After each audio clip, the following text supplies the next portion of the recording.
Hello and welcome back to this episode of Wrapped Up with me, Joel Sprouse. And me, Julia Shenko. Now, we have a guest. I've been wanting to get them on the show for so long. You might have seen him on TikTok. This is Bodh. Hello, I'm Bodh, and I am honoured to be here. It's wonderful to have you. We finally get a guest and someone who's not in a wheelchair, so we get a different perspective as well, which I really love. Basically, by the way this works is this is about you, so I guess we're just giving you a platform. You've got your own platform, but it gives you another platform. Handing you the reins of this episode. Yeah. Oh no, I should never be in charge. So I think it might be good if you start with your sort of interests and talk a bit about your disabilities, whatever, just sort of an introduction. All right, I'm Bodh, I'm an actor, I'm a writer, and weirdly enough applying to be a model right now, which is a bad idea, but it might give me jobs, Hopefully.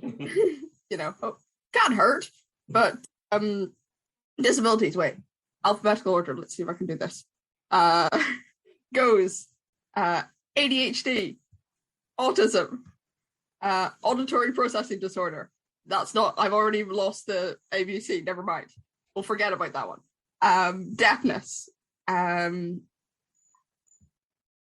hemiplegic migraines. Did I already say that? Probably. Forgetfulness, that comes in ADHD, doesn't it? And dyscalculia. Woo. Numbers. Okay, so I know that you were diagnosed quite late with some of those. So what was that like, sort of growing up undiagnosed? It wasn't very fun, Joel. It was very much an experience. I spent a lot of my time as a kid going, I am irreparably broken. I am some terrible person. I don't know what's... Oh. Like, I used to stand in front of my mirror and, practice facial expressions and then go, this is weird. I noticed I'd be watching people to sort of see what they're doing, okay, that made them laugh. I don't understand it, but I will repeat the joke, and then it didn't work out very well. So there was that kind of thing. There's also the sort of, the typical thing, I think, with ADHD is particularly ADHD for some reason, is they talk about social norms, is kids with ADHD tend to be really loved by their class up until they hit about 8. Then that's when the whole flip starts happening of, oh, this kid is not normal. And that, it didn't help that I moved about that point as well. I went from Shetland, where everyone loved me, or at least, I got on very well with everyone, and then I went to Aberdeenshire, and it wasn't so much. So yeah, it was also weird in that I didn't realize that I couldn't hear, which you'd think would be something you'd pick up, but considering I started going deaf when I was 4, but that was probably conductive hearing loss. I had glue ear, so I had surgery when I was 9 to bring it back up. I don't remember it being much better, but then I probably started to lose it again about 11, 12, and I think my parents did notice, and my mom was like, do you want me to book you back into the ENT clinic? Do you want to go back? And I was like, I don't want to go back. I don't want to go back to the poking and the prodding and the surgery. Enough, yeah. It's just I won't if I don't have to. Fair enough. Yeah. And weren't you diagnosed with autism as well? Is that yeah? Right? I was diagnosed with autism when I was 21. Oh. So it was pretty recent. I've been trying to get a diagnosis for years, literally years. I think the first time I was I think I might be autistic. Well, actually, the first time I went, first time I ever found out autism is, I don't know if you know this, but know these books, but there's a children's series called The Rome Mysteries by Caroline Lawrence. And it's essentially, it's 4 kids in ancient Rome running around solving mysteries. And they have sort of guess, you know how those detective books work. I think I know what you're on about. Okay. Yeah. There's a book, which is one of my favorites, is called The Charioteer of Delphi. And in it, the guest star, Scopaz, or Scorpus, as he becomes, changed his name, is autistic. And he's not expressly said to be autistic in the actual book. In the notes at the end, there's always author's notes at the end saying he's meant to be autistic. And I read it and it was insane because the moment of lightning strike of, oh my God, there are other people in the world like me. This guy makes sense. This is literally the first time anything has ever made sense. And so that was the first time I was like, maybe I could be autistic. Let me start learning about it in school. They were like, autistic people are really good at maths. And I went, shit. I was like, I can barely count to what's going on. But yeah, there's trying to get diagnosed. And like, I remember like telling my mom going, I think I might be autistic. She went, you're autistic. You're not autistic. And it wasn't until the bloody BBC got someone coming talking about autism that she went, oh, that's like you, Bao. And I was like, no, really, no shit. I'm not kidding. Like when I said, I think I also have ADHD, she went, no, you're just, self-diagnosing with lots of things now. And then the BBC did an article on ADHD. Everything I say with my disabilities has to be filtered through the fucking BBC before helping believe. But yeah, like went to the doctors the first time and was like, I think I'm autistic. And also I can't hear. Like, can we do something about that? And she went, I don't think you're autistic. I think you can hear perfectly fine. What? Like I had a hearing test and I was like, there's hearing loss. They don't hear. And she went, no. You have social anxiety.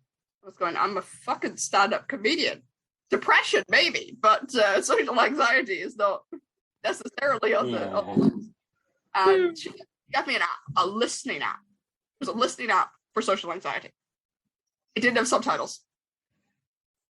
And there's hearing loss involved. Great. Yeah, I was like, you have literally listened to nothing I've said. Ironic.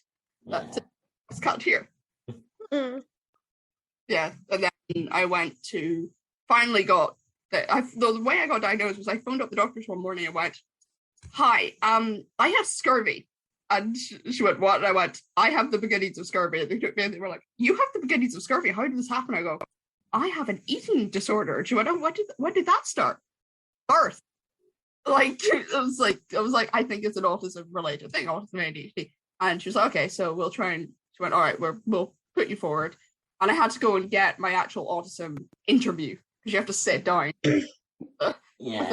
with two doctors. You have to sit down. The way they sat down was there was one in front of me talking to me, and there was one sat just outside my eye line. Which, like, I don't know if I like this. Yeah. I had to go into Edinburgh to get it, and the thing that we went to was still so old it was still called an asylum. So like you're just like asylum across this crumbly brick building. You're going, am I coming out of here? I assume I'm. Yeah. That sounds terrifying, though. Yeah. So I was living up in Aberdeen because it happened when I was at uni when I tried to get the diagnosis. So I was still registered down south. So I had to travel to Edinburgh to get it, and sat down in the room. And the guy interviewing me, they're both really lovely people. Like he was really lovely, and you just sit and you go through a list, you tick things off, and some of the questions are a bit confusing, like because they post you another questionnaire before you get get interrogated. First one, and one of the questions on it genuinely is, have you ever cut a worm in half just to see what would happen? I was like, why would I do that? Okay, and I kind of want to know, what do they want to find out from those questions? That's what doesn't make sense. It sounds like it's spread by a lot of stereotypes. Sort of. Yeah, a lot of it is. Yeah. Okay. Yeah, so like some of the questions are stuff like, would you rather go to a museum than a party? And I'm sort of sat there going, you're not giving me enough information here, because like if it's a D&D party with my friends or a film party with my friends, totally up for that.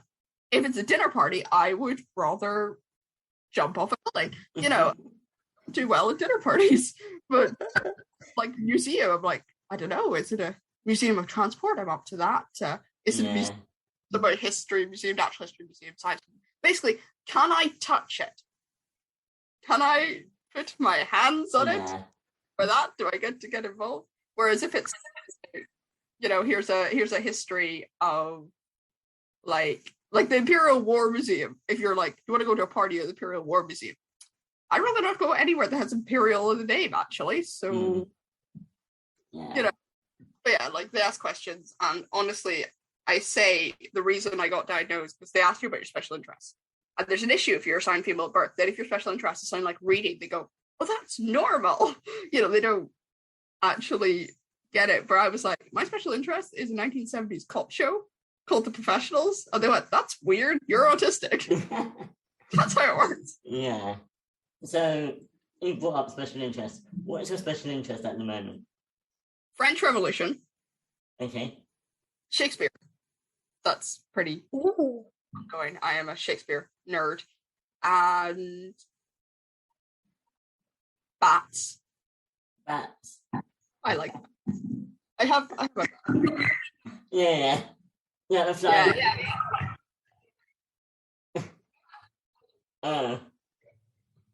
I remember this bat that you used in TikTok, and it went viral.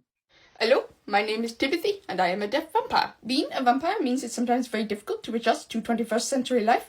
I, for example, cannot drive. I am not proud. This is my viral bat. This is my his name is Flittermus. He's not actually named after the German word for bat. He's named after the opera, which is a German word for bat. But that's. But yeah, they went viral. I mean, with obviously with my thing is trying to get more disabled people behind the screens and on TV and that kind of stuff. Kind of recent kind of burst of deaf people on screen, which is cool. Yeah. But, like there's that feeling you're going, this is at the moment so tokenistic, and it's like you want to be like, like yay, this is cool. Girls like it's a bit forced almost. Sort of like we have to have it to grow our audience. But it's so presented for the hearing gaze. It's stuff like Coda winning the Oscar. On one hand, it's like, yeah, it's really cool that Troy Kotzer. Yeah. I've not actually watched it. Yeah. Oh, I've watched it. I know what you're on about. Yeah. Yeah, like Troy. You got really emotional while on stage. I remember that. Oh yeah, I love that man. I'd love to meet that man and be like, "You're so cool. You're like that person ever in history to win an Oscar." But the film Coda itself, as you're watching it, and you're like, "Oh, once again, it's a hearing. It's from a hearing perspective always, and it's I want to do music that my family don't understand because they're deaf and they don't understand music." Like, I'm sorry, the ghost of Beethoven is knocking. We have Dame Evelyn Glennie, who is phenomenal and from my area of the world. So yeah, I'm not biased. Yeah, I mean, I've watched it, and I kind of wish it was the other way around. That would have been really cool to see a perspective of a deaf person who, loves music. Because let's be honest, there's different, I presume there's different spectrums of deafness. Yeah. And if someone has on the worst side, I guess, it's a cool perspective, to be honest. I would love to watch a movie like that. I'm really into music. I love musical theatre. I performed in musical theatre. I can't go and see a musical theatre show because I can't hear the music. I can't pick out any of the words. There technically you could say there is one, and that is Sound of Metal, which again, Riz Ahmed, brilliant actor, but the fact that they said they refused to cast a deaf actor in the lead role because they were like, a deaf actor wouldn't be able to bring that sort of understanding, that alienness, to that's the alien, of losing your hearing. I'm going, okay, first of all, deaf actors are phenomenal actors. If he could act going deaf, we could act going deaf. Second of all, late deafened people exist. Hello. I want to have sign language more readily available because I was never taught it because they were like, you can hear well enough. You don't need to, you have to learn to speak instead of, that. And I have my own sign name and everything because that's the thing people don't get is people don't get there's a really intricate sort of deaf culture, which I'm not an expert on even after a year of learning about it. But it's stuff like, you know, like people go, oh, you meet them, they go, can I get a sign name? You're like, no. Like you have to be given it by a deaf person. Yeah.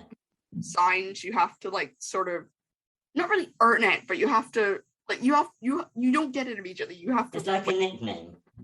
Yeah, it's the name that you use in sign, because first of all, when you don't really use people's names typically. If you want to like indicate someone, if you're in a conversation with someone, you want to indicate, you just point at them. Like BSL, I don't know about the other ones, but I assume it's similar. Like BSL is very direct and very blunt. Yes. We're quite sort of like talk about deaf time is it takes ages for deaf people to leave like a party or conversation because we don't get to see a lot of deaf people. So when we meet other deaf people, we're like, I have to tell you literally everything that's going on in my life. Yeah. And you have deaf time like trying to get anywhere, which is definitely worse because you were saying about the spectrum.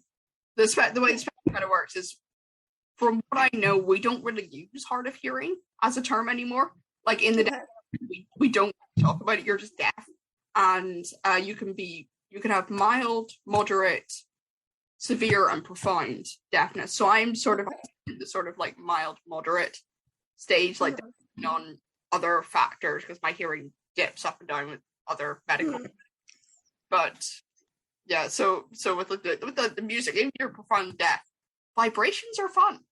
Like you just I like taking I don't listen to music with my hearing aids in. Like that's not a thing. I listen to it with my headphones on way loud. So I'm going to slip into the moderate at some point. But yeah. You mentioned autism as in like not autism, sort of the idea where you're forced to talk because they don't want to give you that sign language, they want to make you normal, which is a form of ableism, actually. It is just ableism. Trying to change who you are, trying to change your popular identity, basically. Yeah, like the way I talk, my BSL is not particularly great yet. My grammar's terrible. I don't know how to do the grammar. But I can sort of do what's known as sign spoken English or sign English, which is you use the BSL signs, but you sign them in the grammar of spoken English. But yeah, like the whole thing about that is, it's the kind of, we want you to be able to fit in a normal job and basically be as not deaf as we can make you.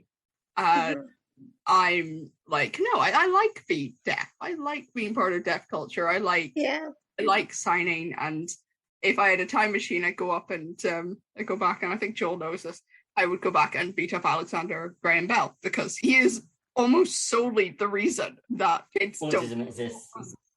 Yeah. Like he's not the only reason. Like if you look at the treatment of deaf people through history, it's stuff like, time travel. You wouldn't want to go back to ancient Rome because in ancient Rome, if you're what's known as pre-linguistically deaf, if you can't or don't speak, you're not considered a person because you could not participate in any legal ramification. Everything was verbal. You had to get whereas, there was a whole thing about rhetoric in Rome that they were very much into. If you could do public speaking, you were very important.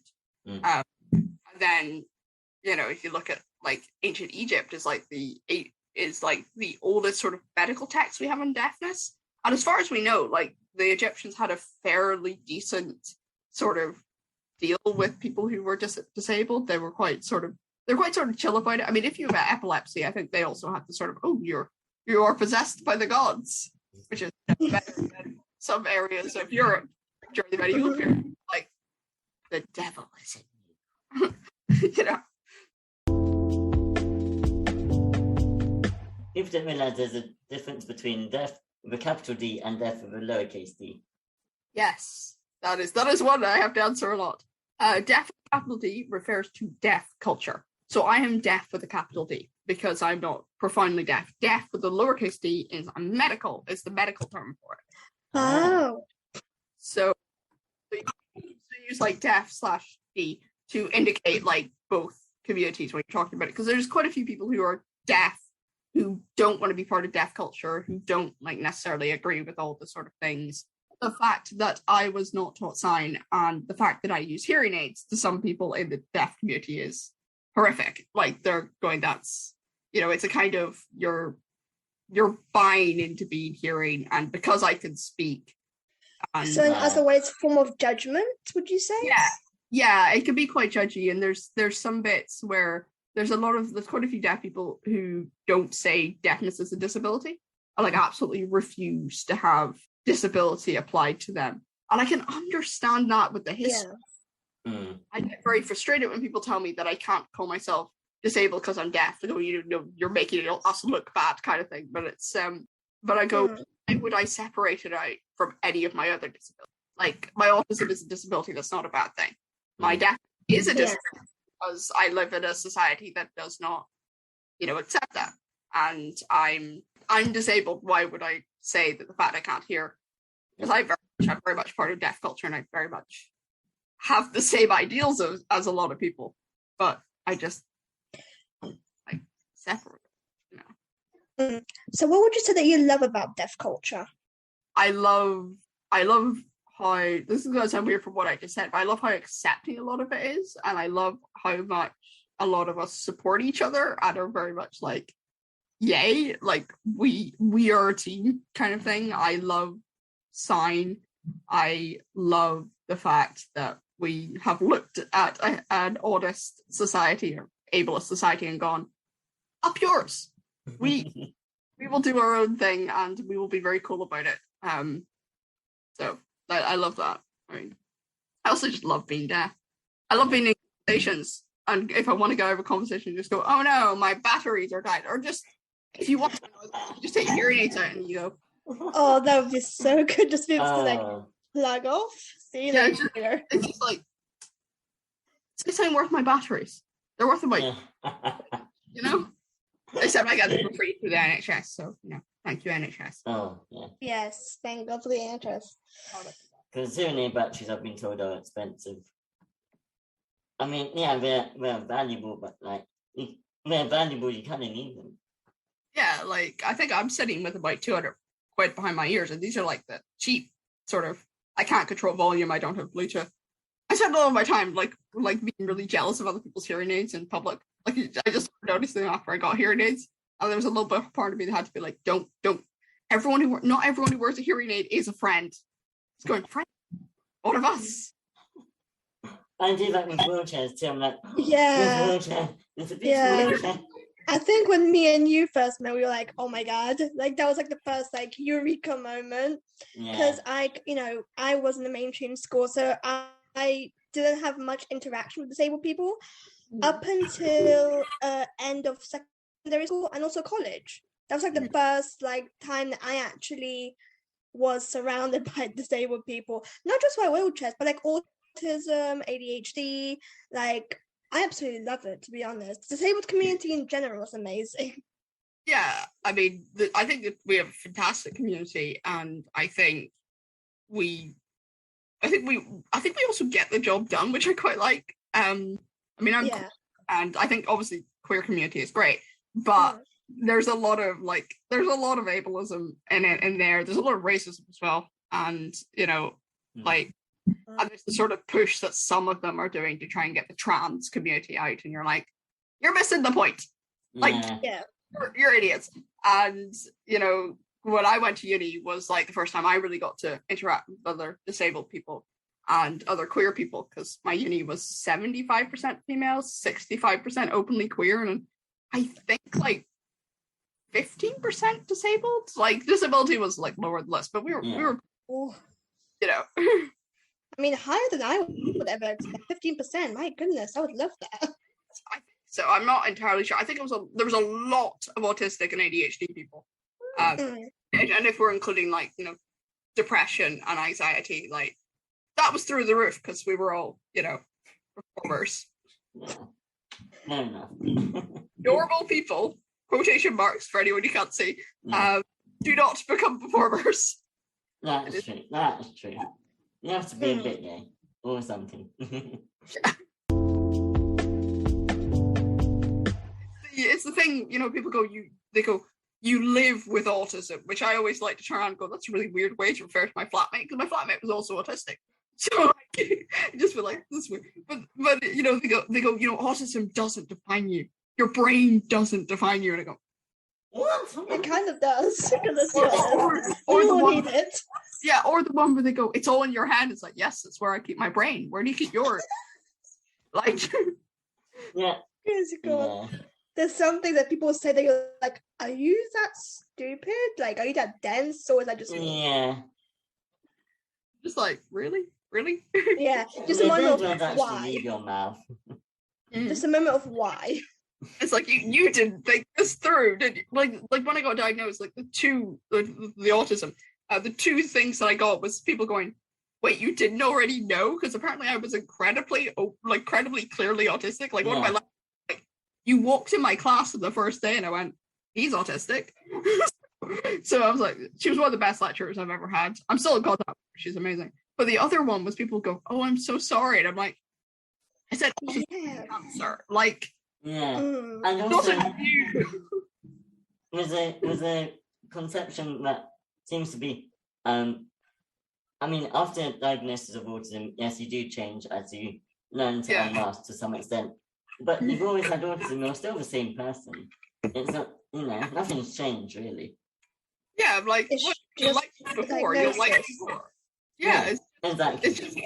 it's just a little piece of paper that means I can get extra time. And It's in your record for the rest of your life, but that doesn't like change the way you live your life Yeah. forever.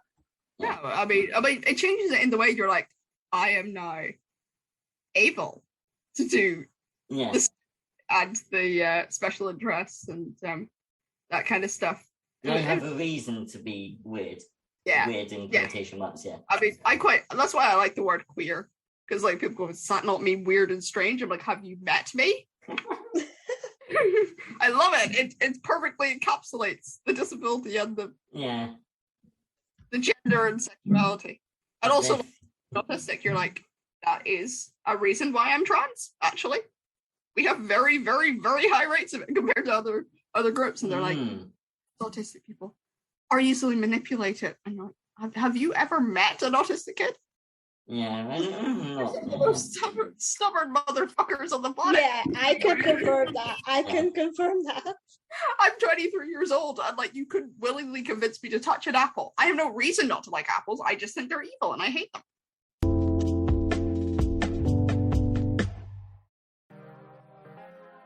I have noticed that this episode is going on a little longer than usual, or rather quite a bit longer, but that's okay because we're really enjoying our guests, to be honest, and I hope you are too.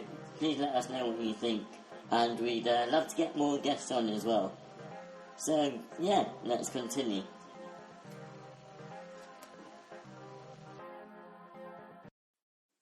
You mentioned LGBT. Has your how shall I phrase that?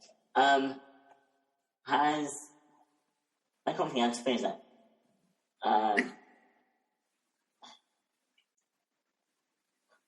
Sorry, my brain's just gone. You want me to talk? What? It's just gone. No, not today. Not today. Control or delete. I wish I could do that to my brain sometimes. Just take it out, give it a scrub. Give it a good wash. Wash all the sand out. Rewire it. Rewire. Rewire. Okay. Right. Got it. Cool.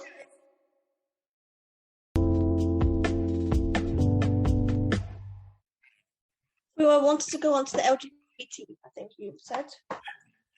Yes, I'm always up for that. Hello. So, I was trying to do a sentence. Has been, I don't know which one I want to ask it. Like, either one say, has being LGBT had an impact? No. Has being disabled had an impact of being LGBT? That one. Let's do that order. That order. Yeah, because that one sounds more right, yeah. That one makes more sense. I mean, yeah, in a way, because a lot of queer spaces are not accessible. Like, Pride isn't really accessible. I'm sure, like, it'd be worse for you guys. I mean, there's the kind of joke of Hannah Gadsby, who's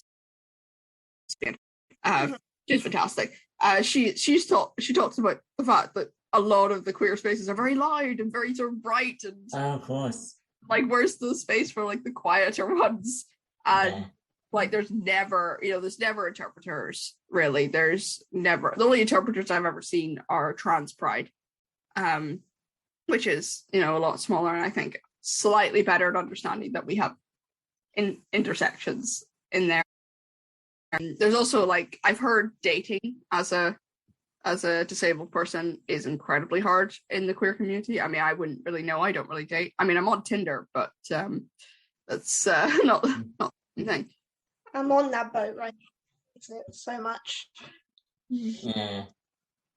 Yeah, like there's that kind of, I know a lot of disabled queer people, but that's just because of, well, by uni, like, was that kind of thing. So yeah, it does. And there's also one thing is trying to get, like, with the trans stuff, I still haven't gotten the diagnosis of gender dysphoria that I need to, I think I've been put into the gender clinic. I think I've been put down for that, but that's going to be like 5 years.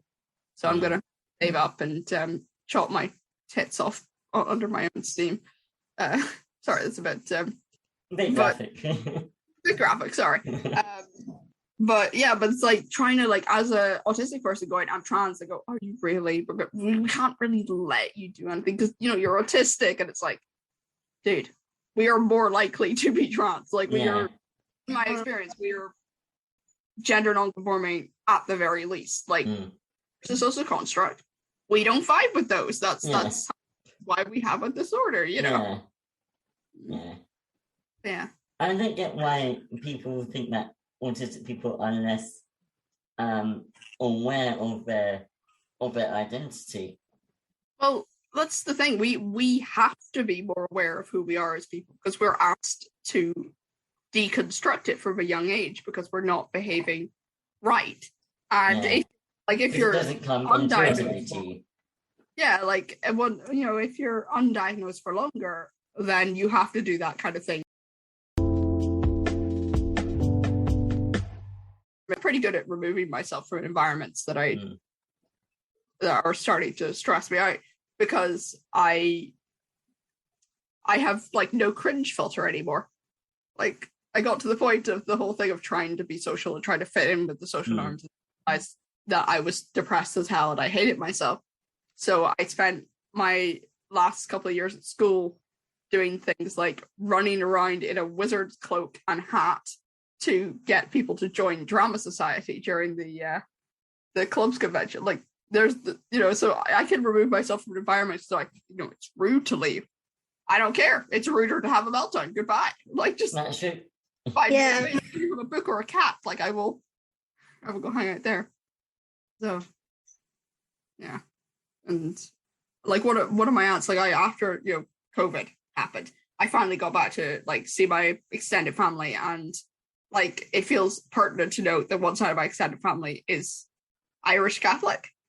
So there's a lot of us, and it's very, very, very loud. I come from a very, very loud, very sort of family on that side. So, like, the first time, it's the first time I've been met them since I've been diagnosed as well. So there was that kind of, dealing with it and being more open about it. And I was like, I have to from the conversation, because it's getting a bit loud, I'm gonna have a meltdown. And my aunt followed me just to see if I was all right. I said, yeah, I just don't want a meltdown. She went, but it's okay if you have a meltdown. None of us will think any differently of you. And I'm like, that's not the point. Yeah. She said, it hurts. I know you wouldn't, but it is. I mean, it's sweet that they accept, but at the same time, you need to be comfortable. One of my aunts is a special needs teacher. So the sort of language that she's being taught to sort of talk about is not quite the same as the language that I have. But, because I was saying, because she was a bit sort of when I called myself disabled, because she works with adults who are disabled. And so there's a bit of a generational divide, I think, in terms of how people talk about it. And it wasn't, I had to go, yeah, I like being disabled, I'm happy with it. And she went, okay, that's cool. But here's the difference. Like, I feel like older people who have disabilities, I feel like they're more ashamed of having a disability. And then I think also they're seeing the newer generation of disabled youth, and they're like, they want us to have a better perspective and a better life than what they had, which I absolutely love. But at the same time, I just wish those older people would feel comfortable for once and be happy that they are a disabled person. Like, sure, now being disabled, I wouldn't say it's easier, but it's a bit easier than it was back then. Yeah, I mean, like a couple of years ago, I would have, not that long ago, I would have been in an asylum for various, reasons. If you look at it, like, there has been a big change in how we talk about it. Like, we still have a lot of issues in how we talk about it, but like, I think people generally are better about it. Like now, like, I do get people go, "Oh my god, I'm so sorry." They're the people who are like, "Oh, you speak very well for a deaf person." I'm like, "Oh god." You're like, because I'm being forced to. Yeah, it's like, it's also, it feels very rude to like deaf people who don't speak or who have stronger deaf accents. You're like, accents are really cool. Like, whatever way we use, whether that's sign or speaking or, whether you sound deaf or not, like, we're all phenomenally cool, and hearing people should just accept that. We are cooler than you. We're also people. Let's be honest. We're all people at the end of the day. Yeah, I am an idiot. That is. Do you kind of feel like deaf people, if they're in a public setting, are more ignored? If that makes sense. I don't know. It like it depends what kind of public setting you're talking about. Because like, if you are signing, if a signing deaf person, you get stared at. I have this on great authority from my friends who are better at signing and more fluent in BSL. People stare at you. But if you're like me and you apparently can hear normally, because I concentrate very hard. Like, I talk to a lot of people on trains because I'm lonely, I just want to strike up a conversation.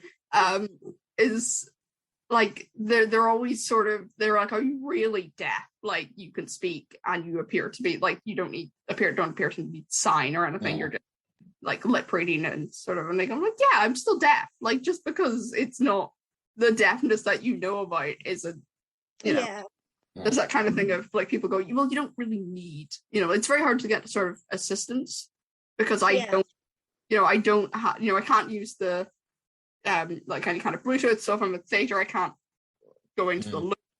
I don't know enough BSL, so like, I don't feel justified in getting a BSL translator. I've been in an environment where I've had someone translating for me in BSL, and it was amazing. It was so much easier, and I'm like, I'm fluent, and it's so much easier, and I want to get better so I can actually have a translator at things and just not have to, concentrate so hard on decoding and decrypting everything. It's exhausting. Like, people don't get, like, sound is exhausting, and appearing hearing is draining as hell. I really wish I could do sign language, but my disability means I can't. I tried and I failed, so I'm not gonna. I mean, I want to learn it, but I feel like if I learn it from someone else rather than a computer screen and videos, it might be a bit easier. Yeah, that's the issue that I'm finding. Mostly because, like, there's also, like, dialects of BSL, sign languages. And so the book I've got is, like, Birmingham and Liverpool is kind of the sign that they're using. I'm like, no offense to any Brummies, but I don't want Brummie. I want to learn Glaswegian or, like Scottish. I want to know the Scottish. I want to have a Scottish accent for once in my life. I want to have a Scottish accent. Also, so basically sign language is different in other places. Oh yeah, like in terms of, I don't know if you mean like all the different sign languages, or you mean like just like BSL and dialects, but BSL. Yeah, so there was no cohesive like sign. There was no sort of thing. There was no, you couldn't really get together and make one. So the sign across the UK and a lot of other places, BSL, is like local. well, it's whatever people locally or whatever school you're in, because BSL very much is designed, like a lot of it, a lot of the stuff that we use now was designed in the schools when they weren't supposed to be using it. So it's quite authoritative in some ways. And some of the signs, like I had a friend who's not deaf, but knows a fair bit of American Sign Language. And they were saying when they were a kid, they found it really weird. They were like, this is like something a child would come up with. And then why does it look like this? You realize because it is something a child. Yeah, because the child made it.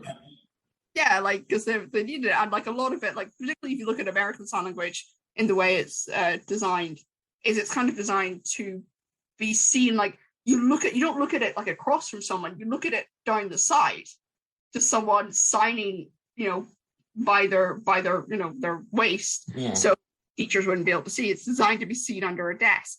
And like BSL has elements of that as well. And I find the alphabet is one-handed. I never realized that. Theirs is better. I hate this. Americans are better at anything, but although some of the letters are quite confusing. Okay, I'm sure like A is this won't work on an audio podcast. But yeah, A and D are very similar. So particularly how fast people sign, it's Oh yeah, I've seen it. I'm like, why? How? Yeah, well, it's like so I have a sign name which was given to me. My sign name is technically B-Bow. It's Irish Sign Language B because I'm Irish. But the thing is, my friend gave me this. Like, obviously, the thing you don't get to pick your own. I can't actually do my own sign name. Can't properly do it because I can't do the Irish, and also it's same as the American B, which is like that with your thumb bent in, so it's straight palm, thumb bent in, like top thumb bent in as well. I can't do that without basically break your thumb. Yeah, I can't. Get your thumb. But like at least I find for British Sign Language it's easier being the two hands because like I can actually do it. I can do the A B E E. Yeah, I'll not do the whole alphabet because you can't see. It's audio. Yeah. You've invited a deaf person onto an audio show. What? No. Oh shit. Nice one, Joel. Just clicked into your brain. Good job. Do you see why I have the brain he doesn't? I love audiobooks and music, so I'm okay for it. I definitely did not hear transcription. You need transcription. Oh, I just when I've edited the video, I'll just send it to you, Belle, and you can just BSL interpreter. I'll post that on Instagram. Unfortunately, I don't know enough BSL yet, but I can maybe do transcription. Oh, yeah. I have to do the ones for TikTok. I can't believe I didn't think. Well, many things you don't think of, Joel, so let's be honest. I thought of the videos we came up with that inspired the series. True. I say. Gee. I can't believe how stupid I am sometimes.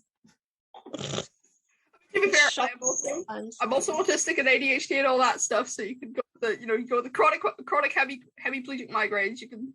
Yeah. Oh.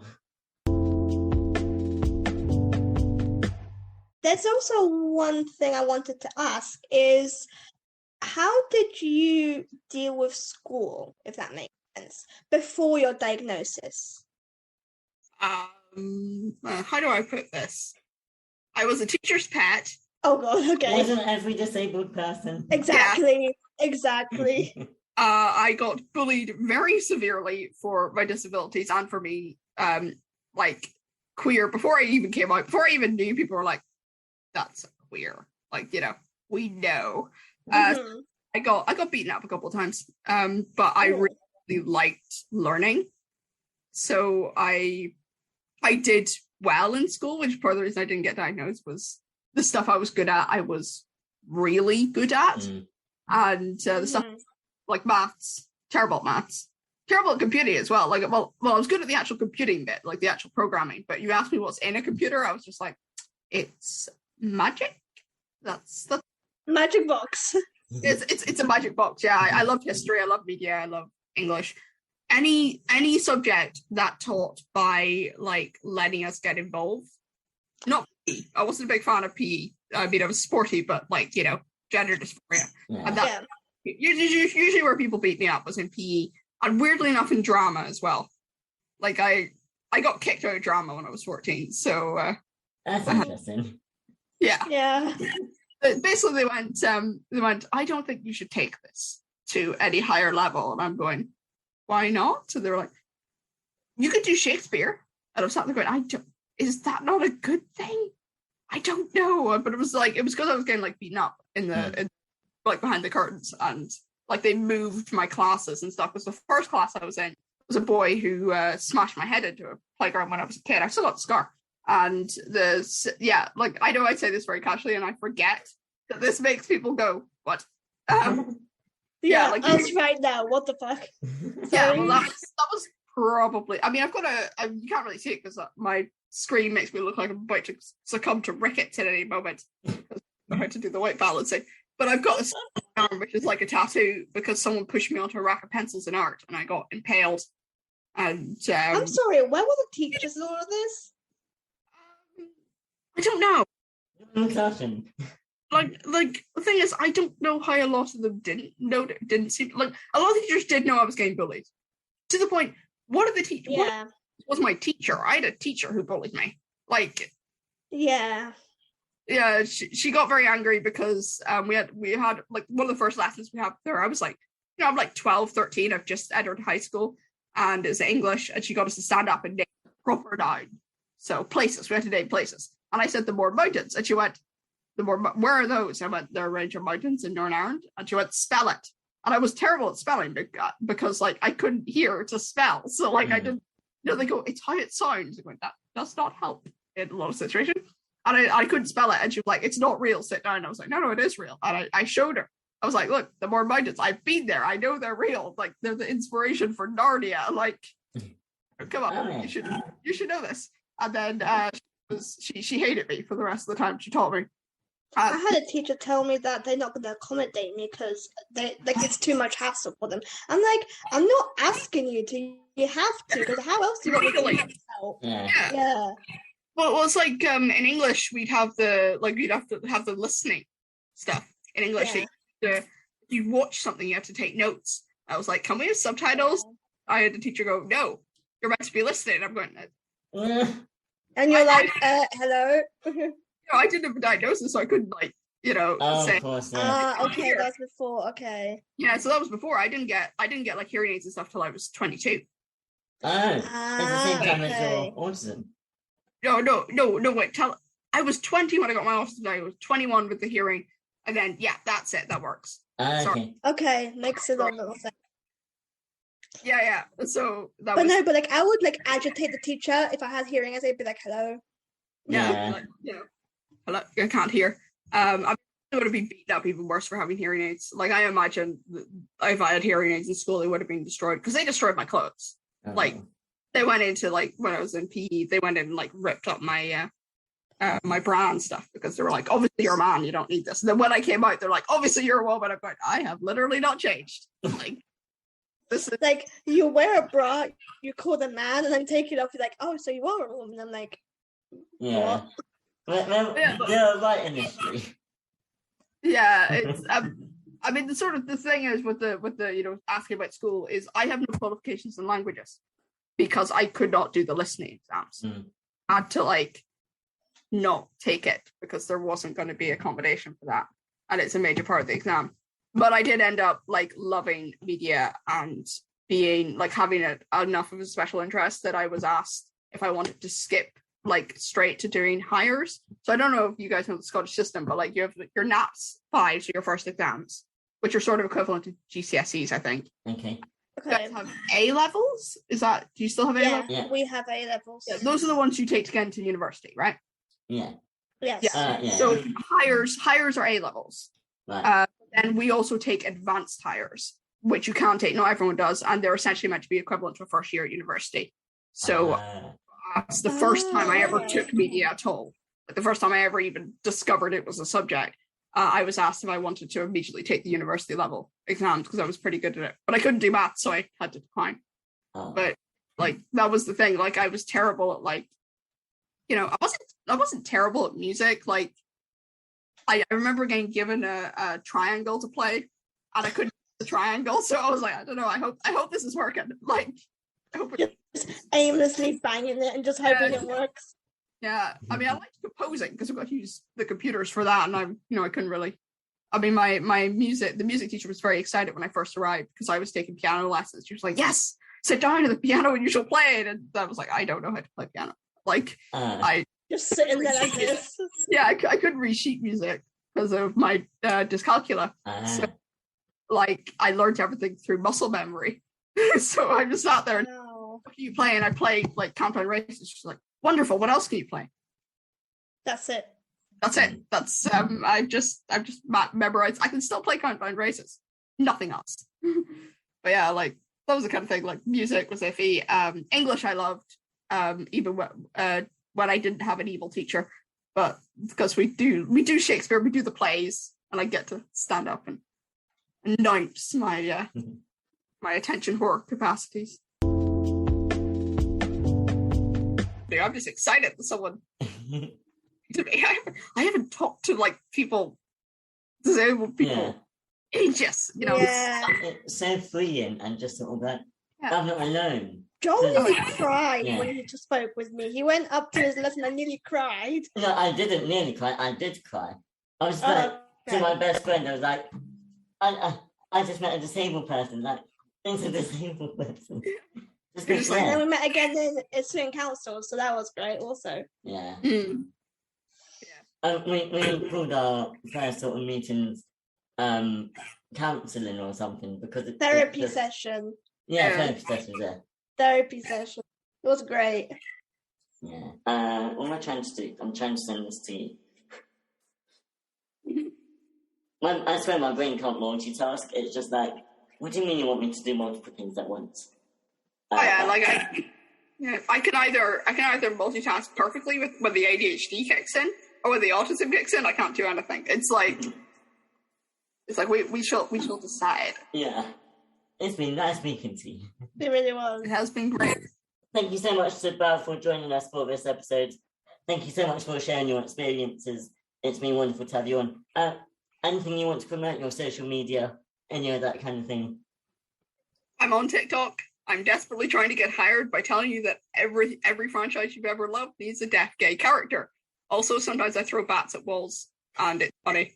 I hope you can trust me on that. That is hilarious. Not real bats. No, not real bats. Not real bats. Not real bats. Yeah. I will link Bodh's TikTok in the description.